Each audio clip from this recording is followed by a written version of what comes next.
Hello दोस्तों, स्वागत है आप सबका एक बार फिर से चैनल पर। यहाँ पर हम लोग जो यूपी ट्रिपल एस सी की तरफ से जूनियर असिस्टेंट का जो 54 पद के लिए भर्ती निकली थी उसका यहाँ पर एग्ज़ाम का एनालिसिस है जो कि करने वाले हैं। आपको इसका सिलेबस के बारे में पता हो तो देखिए 80 नंबर का तो आपका सब्जेक्ट जो है नॉर्मल आएंगे, जैसे जीके भी है, इसमें 20 नंबर का आपका यूपी स्पेशल भी आएगा। इसके अलावा इसमें कंप्यूटर के भी 15 क्वेश्चन हैं, रीजनिंग भी है, हिंदी भी है। लेकिन इसमें जो 20 नंबर का क्वेश्चन है, 20 नंबर के क्वेश्चन में आपके जो इंडस्ट्रियल रिलेटेड क्वेश्चन है वो आए हैं। तो इसमें हम देखिए जो इंडस्ट्री वाले हैं उन्हें तो हम देख लेंगे, मतलब उतना उस पर आपको फोकस नहीं देना है। बाकी जो 80 क्वेश्चन है ना, उसमें आपके जो आने वाले 5512 प्लस के जो पोस्ट हैं यूपी ट्रिपल एस सी का जूनियर असिस्टेंट का, जो आपका अप्रैल मई के आसपास होगा, तो उसके लिए बहुत ही महत्वपूर्ण होने वाला है कि पेपर के पैटर्न आपका कैसा हो सकता है। तो इसके लिए आप इस वीडियो को जरूर देखिएगा, इससे आपको अंदाज़ा होगा कि आपका पेपर किस प्रकार का है जो कि बन सकता है आने वाले एग्जाम्स में। तो यहाँ पर चलिए हम स्टार्ट करते हैं। एक सेकंड। तो यहाँ पर देखिए पहला क्वेश्चन आपका देखिए हिंदी से ही स्टार्ट होता है। तो कृति नहीं पढ़ी तो ये कौन सा वाच्य है? तो देखिए हिंदी का हम पेपर पहले देख लेते हैं। तो कृति देखिए कौन सा वाच्य है? तो देखिए ये तो कर्मवाच्य ही लग रहा है। बाकी यदि आपको कहीं भी कन्फ्यूजन लगे, आपको लगता है इसका आंसर क्या हो सकता है, तो आप देख सकते हैं। यहाँ पर हम लोग सिर्फ पेपर के पैटर्न को समझने वाले हैं कि कौन सी चीज़ें हैं, किस तरह की, कौन सा लेवल हार्ड है, कौन से टॉपिक्स हार्ड हैं, तो उन्हें हम देखने वाले हैं। हृदय में संचित रति आदि स्थायी भावों का कार्य मन और वचन की चेष्टा के रूप में प्रकट होना क्या कहलाता है? तो देखिए ये क्या कहलाता है? व्यभिचारी भाव कहलाता है कि विभाव कहलाता है, स्थायी भाव कहलाता है, तो अनुभाव कहलाता है। तो देखिए ये क्वेश्चन अच्छा है। निम्नलिखित में से देखिए पर्यायवाची शब्द है जो कि यहाँ पर पूछा गया है। तो यहाँ पर यानी 2 शब्द दिए गए हैं, कौन कौन से, उन दोनों से मिलते हैं, तो ये आपको बताना है। साहित्य दर्पण देखिए रचना से क्वेश्चन आया हुआ है आपका। इसके बाद कौतुकार्थ अनुपयुक्त वचन या विकृत रूप रचना से आह्लाद युक्त मनोविकार हो तब कौन सा रस होता है? तो यहाँ पर आपको बताना है इनमें से इसमें जो है कौन सा रस है जो कि होने वाला है कौतुकार्थ में। ठीक। निम्नलिखित में से कौन सी रचना है जो कि महादेवी वर्मा जी की है? तो देखिए महादेवी वर्मा जी की नहीं है, तो यहाँ पर नहीं पूछा, यानी रचनाएं से देखिए दूसरा क्वेश्चन हो गया ये। जब जहाँ उपमा उपमेय या प्रस्तुत की उत्कृष्ट उपमान या अप्रस्तुत के रूप में संभावना या कल्पना की जाए, वहाँ क्या होता है? तो देखिए ये भी एक अच्छा क्वेश्चन है। तो वहाँ पर कौन सा अलंकार होगा ये आपको बताना है। अलंकार से क्वेश्चन आए हो, कॉन्सेप्ट बेस्ड हिंदी के क्वेश्चन आए हैं जो कि ज़्यादा ट्रिकी हैं। नॉर्मल क्वेश्चन है कि आप देखते ही आंसर लगा दें। निम्नलिखित में से किस विकल्प में सभी शब्द जो कि तत्सम, तो यहाँ पर तत्सम शब्द है जो कि आपको बताना है। ठीक है। बिहारी की रचना देखिए, रचना से तीसरा क्वेश्चन है। बिहारी की रचना सतसई में किस भाषा का प्रयोग है जो कि किया गया है? ठीक है। इसको देखिए कारक सूचित करने के लिए संज्ञा या सर्वनाम के आगे जो प्रत्यय लगाए जाते हैं उन्हें हम क्या कहते हैं? तो आपको ये बताना है। तो यहाँ पर बताइए क्या कहते हैं इसे।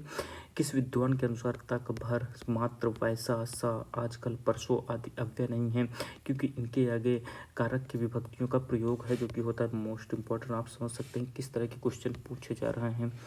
कॉन्सेप्ट बेस्ड क्वेश्चन पूछे जा रहे हैं, आप इन्हें नॉर्मली नहीं सॉल्व कर सकते। यदि आप हिंदी को मतलब अभी तक आप देखते हैं, प्रीवियस ईयर में देखते थे कि हिंदी बड़ी ही हलवा आती थी, बड़ी ही नॉर्मल रहती थी कि आप देखते ही आंसर टिक कर सकते थे, लेकिन ऐसा अब नहीं है। ये आप देख सकते हैं।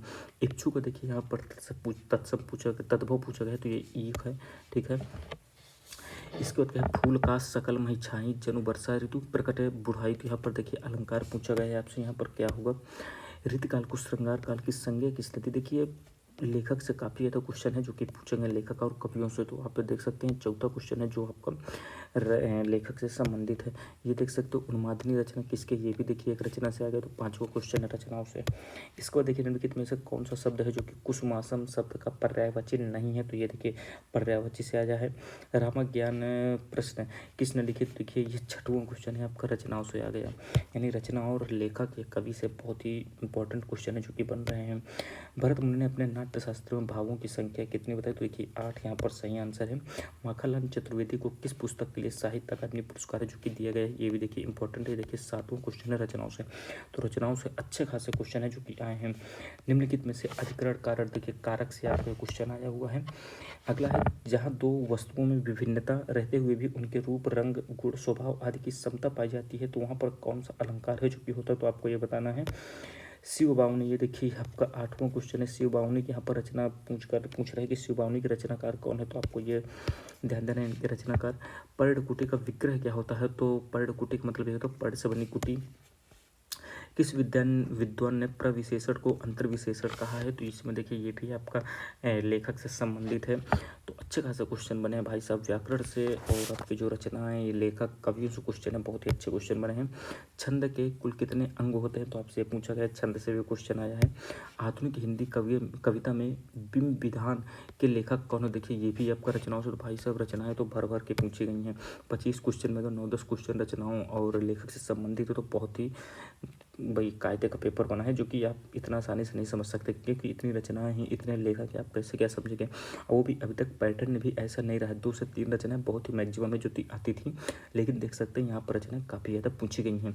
सैयद इब्राहिम किसका वास्तविक नाम है? यहाँ पे आपको बताना है। तो ये भी देखिए लेखक से ही संबंधित है। छंद की प्रथम चर्चा आपको कहाँ मिलती है? ये आपको बताना है। अहेर का यहाँ पर देखिए तत्सम से संबंधित क्वेश्चन आया हुआ है। किस भाषा के मूल शब्दों को क्या कहते हैं? क्योंकि किसी भाषा के देखिए मूल शब्दों को तत्सम ही है जो कि कहते हैं। इसके बाद देखिए 31 नंबर क्वेश्चन क्या है? यहाँ पर देख सकते हैं रीजनिंग का क्वेश्चन है। आपको रीजनिंग क्वेश्चन आप इन्हें देखिए, क्वेश्चन आप देख लीजिए, इन्हें देखिए सॉल्व कराऊंगा तो ज़्यादा समय लग जाएगा। इन्हें आप आराम से कर सकते हैं, बस आप पैटर्न देख लीजिए कैसे क्या क्वेश्चन पूछा गया। यहाँ पर जीके क्वेश्चन जरूर आपको मैं करा दूंगा। सर्वथा यहाँ पर देखिए भिन्न पूछा गया, वर्ग, गोला, आयत, वृत्त, तो आपको बताना है कौन सा है जो कि इनसे भिन्न है। तो यहाँ पर गोला भिन्न हो जाएगा, क्योंकि गोला आपका 3D, बाकी ये 2D रचना है। 33 को देखिए, ये आपका डायरेक्शन से क्वेश्चन आया हुआ है रीजनिंग का ही। ये देखिए आपका मिक्सचर एंड एलिगेशन से आपका क्वेश्चन आया हुआ है, इसे आप आराम से कर सकते हैं। यहाँ पर रीजनिंग में ही मैथ भी मिक्स हो जाती है। यहाँ पे देख सकते हैं ये आपका आया हुआ है, ये क्वेश्चन आया हुआ, काफ़ी अच्छा क्वेश्चन है ये भी। ये अभी तक UPSSC में आते नहीं थे, लेकिन ये देख सकते हैं आपको क्वेश्चन ऐसा मिला है। काफ़ी सिंपल होते हैं, इनकी प्रैक्टिस आप कर लेंगे तो आप आराम से कर लेंगे। देखिए 35 नंबर इसी से संबंधित है, 36 यानी दोनों क्वेश्चन इसी से संबंधित है। ये देखिए ये परसेंटेज से क्वेश्चन आया हुआ है, तो इसे भी आप आराम से कर सकते हैं। आयत की लंबाई बढ़ाइए, उसके बाद चौड़ाई बढ़ाइए, तो आपको क्षेत्रफल बताना है, तो आराम से निकाल सकते हैं। ये देखिए दर्पण से संबंधित है, इसे भी आप आराम से कर सकते हैं।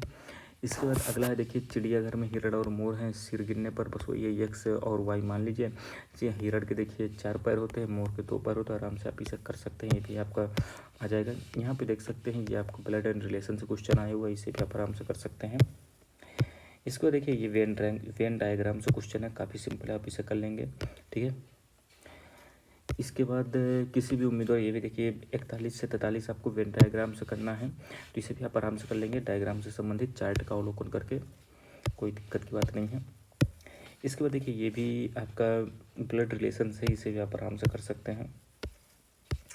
अगला क्वेश्चन है देखिए, यहाँ पर क्या बताना है, आकृतियों का क्रम बताना है कि इसके बाद आकृति कौन सी आपकी आएगी, इसके बाद ये वाली, ठीक है। तो यहाँ पर आपको बताना है कौन सी आकृति आएगी, तो आराम से इसे आप कर सकते हैं, ठीक है। यहाँ से हम बीच आए, सबसे नीचे फिर ऊपर गए, फिर सबसे नीचे ही आएगा, तो ये ख़त्म हो जाएगा, ये ख़त्म हो जाएगा। देखिए ये यहाँ से ये आधा खाली, इसके बाद ये तो आपका देखिए यहाँ पर कौन सा आंसर हो सकता है,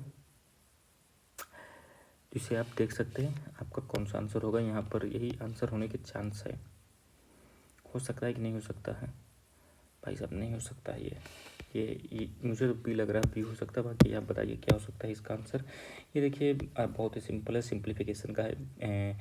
यहाँ पर चिन्ह बदलने की बात की जा रही है, आराम से कर सकते हैं। ये आपको देखिए 5 71 3 दिया गया है, और 9 71 7 है, ये आपको देखिए यहाँ पर क्वेश्चन मार्क की जगह आपसे पूछा गया है कि कौन सी संख्या है जो कि आएगी, तो आप आराम से इसे कर सकते हैं। निम्नलिखित आकृति में कितने त्रिभुज है? तो देखिए ट्रायंगल गिनने वाले से क्वेश्चन से आया हुआ है। वह सबसे छोटा पूर्णांक कौन सा है जो कि 18, 24 और 56 से भी विभाजित करने पर 2 बचता है? तो यहाँ पर आपको क्या करना है, इसमें देखिए शेष से 2 बचता, तो यहाँ पर 2 जोड़िए और इनसे देखिए जो पूर्णतः कर जाए वही आपका सही आंसर एक प्रकार से हो जाएगा, ठीक है। बाकी आप एक एक को भाग देकर भी आराम से कर सकते हैं, इसको भी कोई दिक्कत की बात नहीं है। ये देखिए ये आपका रैंकिंग से क्वेश्चन आया हुआ है, 7वें स्थान पर है श्रीनाथ के, और वेंकट दाएं से 12वें स्थान पर है, तो इसे भी आप आराम से कर सकते हैं, कोई बहुत बड़ा इशू नहीं है। अगला देखिए ये डायरेक्ट आपका कैलेंडर से क्वेश्चन है जो कि आया हुआ है, इसे भी आप आराम से कर सकते हैं। ये देखिए स्पीड एंड ट्रेन से आपको क्वेश्चन आया हुआ है, इसे भी आप आराम से कर सकते हैं। 2 स्टेशनों के बीच की दूरी पूछा गया है, निकाल लेंगे आप इसे। यहाँ पर देखिए आकृति पूरा करने की बात यहाँ पे की जा रही है, कौन सी आकृति है जो कि आएगी, ठीक है। तो ये यहाँ पर पूछा गया था, तीसरे नंबर लास्ट वाले में कौन सी आएगी, तो आप यहाँ पे देख सकते हैं कौन सी आकृति आ सकती है। इसके बाद देखिए शब्दकोश डिक्शनरी के आधार पर इनको आपको सेटअप करना है, आराम से अपने सेटअप कर सकते हैं, कोई बहुत बड़ा इशू नहीं है। ये आपको देखिए नंबर सिस्टम से क्वेश्चन आया हुआ है, नंबर जो विलुप्त संख्याओं से आते हैं उसे भी आप आराम से कर सकते हैं, यहाँ पर सीरीज देख सकते हैं। हरित गृह प्रभाव के लिए अब देखिए यहाँ से आपके ये जीके क्वेश्चन है, तो इन्हें हम देख लेते हैं। हरित गृह प्रभाव के लिए मुख्य रूप से जिम्मेदार गैस कौन सी है?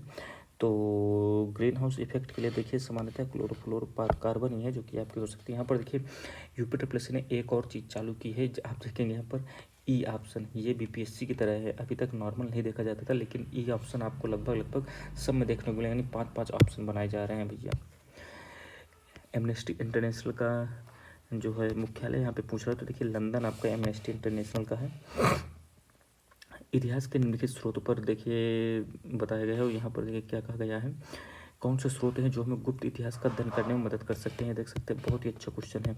नॉर्मली जुपिटर प्लसी में ऐसा लेवल नहीं देखा जाता था, लेकिन लेवल अप हो गया है। यहाँ पर देखिए अब आपको क्या पूछा, किन से है गुप्त इतिहास के बारे में जानकारी है जो कि आपको मिलती है, तो आपको ये बताना है, ठीक है। तो इनके बारे में आपको सबके बारे में जानकारी होनी चाहिए। इलाहाबाद स्तंभ लेख किससे संबंधित है? कालिदास की रचनाएं, विशाख दत्त की मुद्रा रक्षक और राज्य साकर की काव्य मीमांसा। इसके बाद अगला है एक भारतीय एथलीट जिसे लोकप्रिय रूप से पॉकेट डायनामो नाम से भी जाना जाता है, तो ये कौन है? आपको इसके बारे में भी पता होना चाहिए। खसाबा दादा साहब जाधव जी हैं, तो आप बताइए इसका सही आंसर क्या हो सकता है। मुझे भी बी लग रहा है, बाकी आप बता सकते हैं। राष्ट्रीय सौर ऊर्जा संस्थान का देखिए मुख्यालय गुरुग्राम में है। 2015 में फ्रांस की सहायता से भारत इसे स्थापित करता है। सरिस्का टाइगर रिजर्व देखिए काफ़ी सिंपल है, राजस्थान में है। कोशिकाओं की खोज सबसे पहले किसने की थी? तो देखिए लीवेनहॉक ने की थी। सूची और सूची दो को मिलाना है। अब देखिए बहुत ही अच्छा क्वेश्चन है भाई साहब। कोकस plate, नाजका plate, Arabian plate, Philippines plate, ये देखिए सामान्यतः आपको ऐसे क्वेश्चन जो है यूपीपीएससी अपर लेवल में ही पूछे जाते थे, लेकिन यहाँ पर आप देख सकते हैं ये यूपी ट्रिपल के क्वेश्चन में आ रहा है, यूपी ट्रिपल के पेपर में। तो देखिए अरेबियन, इसे आप नाम से बसे है, आप यदि बड़े एग्जाम की तैयारी और अगर आपने डीप से पढ़ी है ना चीज़ें, तो आपको ज़्यादा दिक्कत नहीं आएगी, नाम से आप इसे कर सकते हैं। देखिए जैसे अरेबियन प्लेट है, ये अरब से संबंधित है, तो देखिए दक्षिण अमेरिका होगा नहीं, मध्य अमेरिका और प्रशांत भी नहीं होगा, तो सी का देखिए 4 ही हो सकता है। सी का 4 आप मिलाएंगे तो ये खत्म, 2 ऑप्शन बस बचे, सी का 4 हो जाएगा। इसके बाद देखिए नजका प्लेट और फिलीपीन प्लेट, आपको देखिए इससे समझ में आना चाहिए एशियाई और प्रशांत से संबंधित है, तो डी का 3 हो जाएगा। तो डी का 3 देखिए ऑप्शन नंबर बी आपका यहाँ पर सही आंसर निकल आएगा, ठीक है। ऐसे क्वेश्चन में घबराना नहीं, आपको एलिमिनेट करना है, आराम से आप आंसर निकाल लेंगे यदि आपको 50% भी उसके बारे में पता है। सातवाहन वंश के बारे में निम्नलिखित कथन भाई साहब देख सकते हैं, 3 कथन दिए गए हैं और आपसे पूछ रहे हैं कौन से सत्य हैं। लेवल आप समझ सकते हैं खुद ही कि यूपी ट्रिपल एस सी का लेवल भाई साहब अप हो गया। अब लल्लू पंजू आपको क्वेश्चन नहीं मिलते हैं भाई साहब, अच्छे खासे लेवल के भी क्वेश्चन यहाँ पर मिलने शुरू हो गए हैं। तो सिमुक इस वंश का संस्थापक था, बिल्कुल सही है भैया। इनकी राजधानी प्रतिष्ठान थी, ये भी सही है। तो 1 और 2 तो पूरी तरह से सही है। इस वंश के 7वें राजा हला ने संस्कृत भाषा में गथा सप्तशती लिखी थी। अब बताइए भाई साहब ये सही है कि नहीं सही है, आप बता सकते हैं देखकर। एफेटासिया के बारे में आपको बताना है कि एफेटासिया आखिर है क्या, ये बीमारी है, तो और ये इनमें पूछा गया कौन से कथन है जो कि सत्य हैं, तो आपको इसके बारे में पता होना चाहिए। आपने तो भाई साहब, मैंने तो खुद इसका नाम नहीं सुना, पहली बार सुन रहा हूँ, लेकिन आप समझ सकते हैं क्वेश्चन का लेवल अप हो चुका है भाई साहब, नॉर्मल क्वेश्चन नहीं आ रहे हैं। इससे ये भी डर के भी मत, क्योंकि मेरिट भी इससे कम जाएगी, ऐसा नहीं कि मेरिट बहुत हाई चली जाएगी। जलियांवाला बाग हत्याकांड हलवा क्वेश्चन 1919। अब देखिए ऐसे क्वेश्चन ही होते हैं। अब आप ऐसे क्वेश्चन गलत नहीं कर सकते हैं जब हार्ड क्वेश्चन है, क्योंकि हलवा क्वेश्चन भी आपको मिलेंगे। अगर 100 क्वेश्चन तो 100 के 100 कठिन हो जाते हैं, वो मुश्किल से 15 से 20 है जो कि कठिन बनाते हैं, इसलिए ताकि आपका दिमाग डिस्टर्ब करे वो, और उससे हो क्या कि आपके 80 से 85 क्वेश्चन जो हो उसमें भी गलत होने के चांस बढ़ जाते हैं। इसलिए आपको जो 75 से 80 क्वेश्चन होते हैं उन पर आपको अच्छे से ध्यान देना है कि हमारे वो गलत ना हो जो नॉर्मल क्वेश्चन आते हैं। आपको जो question out of the syllabus आ रहे हैं उन्हें आपको इग्नोर करना है, उनमें ईगो नहीं अपना हर्ट करना है कि ईगो के चक्कर में आप उन्हें गलत करें। वायुमंडल की वह सतह जिसमें ऊंचाई बढ़ने के साथ तापमान कम होने लगता है, तो समताप मंडल, तापमंडल, परिमंडल या मध्य मंडल, तो आपको भाई साहब बताना है कौन सा इसका सही आंसर होगा। रामसल स्थल जो तवा है जलाशय, ये भाई साहब मध्य प्रदेश में है, ये करंट अफेयर से संबंधित है। कौन सी हर्षवर्धन द्वारा लिखित नहीं, कौन सी बुक है जो नहीं लिखी गई, तो बताइए भैया कौन सी है जो कि नहीं लिखी गई है। रत्नावली, कादम्बरी, प्रियदर्शिका या नागानंद, या उपयुक्त में से कोई नहीं। इसके बाद देखिए एंटी सीरम एक सीरम है जिसमें क्या होता है, तो भाई साहब एंटी सीरम क्या होता है, तो आपको बताना है एंटी सीरम में क्या पाया जाता है। ग्लोबल फ्रेट समिट आपको भाई साहब कहाँ हुआ है? तो ग्लोबल फ्रेट समिट जो आपका ढुलाई वुआई से संबंधित जो समिट होता है तो वो आपको बताना है कहाँ पर इसका समिट का आयोजन है जो कि हुआ है। राष्ट्रीय गणित दिवस आपका कब मनाया जाता है? तो भाई साहब राष्ट्रीय गणित दिवस आपको बताना है ये कब मनाया? रामानुजन जो हमारे थे महान गणितज्ञ उन्हीं की याद में है जो कि मनाया जाता है। तो आप कमेंट बॉक्स में इसका आंसर दे सकते हैं कौन सा इसका सही होगा। इसके बाद है G20 शिखर सम्मेलन 2024 का आयोजन भैया कहाँ किया गया? तो रियो डी जनेरियो में है जो कि किया गया है। चैट जीपीटी किसके स्वामित्व में? काफ़ी सिंपल है, ओपन एआई है। गंगा सागर मेले का आयोजन निम्नलिखित में से किस राज्य से संबंधित? तो भाई सब गंगा सागर मेला तो आपको बताना है इसमें इनमें से कौन सा सही आंसर आपका हो सकता है। इसमें भीमबेटका की गुफाओं की खोज किसने की थी? तो भाई साहब ये वीएस वाकड़कर ही हैं। जापान के वर्तमान प्रधानमंत्री आपको बताना है कौन हो? तो भाई साहब फूमियो किशिदा हैं। ठीक है। 78वां क्या है? यूएनसीईडी का आपको फुल फॉर्म बताना है कौन सा आपका सही आंसर इसका हो जाएगा यूएनसीईडी का। ठीक है। प्रभुत्व के नियम तो भाई साहब देख सकते हैं प्रभुत्व का नियम आपने कभी सुना है आज तक? लॉ ऑफ डोमिनेंस तो आपको बताना लॉ ऑफ डोमिनेंस गुणधर्मों को असतत इकाइयों द्वारा नियंत्रित किया जाता है और जिन्हें कारक कहा जाता है, कारक जोड़ा जाता है। अब देखिए ये प्रभुत्व का नियम जो है ये इंडस्ट्री से रिलेटेड क्वेश्चन है इसलिए आपको इसके बारे में ज़्यादा ध्यान नहीं देना है क्योंकि आपकी ये 5515 प्लस की जो भर्ती है उसमें ऐसे क्वेश्चन देखने को नहीं मिलेंगे। ठीक है। 79 बार देखिए ये चुनाव आयोग के बारे में। ठीक है। तो यहाँ पर बताना है कौन सा सत्य नहीं है, आप समझ सकते हैं पेपर का लेवल अप हुआ, ये भी एक अच्छा क्वेश्चन है। अनुच्छेद 324 में चुनाव आयोग के कार्यालय के बारे में प्रावधान है, सही बात है। चुनाव आयुक्त की नियुक्ति भारत के राष्ट्रपति द्वारा केंद्रीय मंत्रिमंडल की सलाह पर की जाती है। संसद उनके वेतन का निर्धारण है जो कि करती है। चुनाव आयुक्त के कार्यकाल की अधिकतम अवधि 5 साल होती है। तो आपको बताना है भैया कौन सा इनमें से सत्य नहीं है।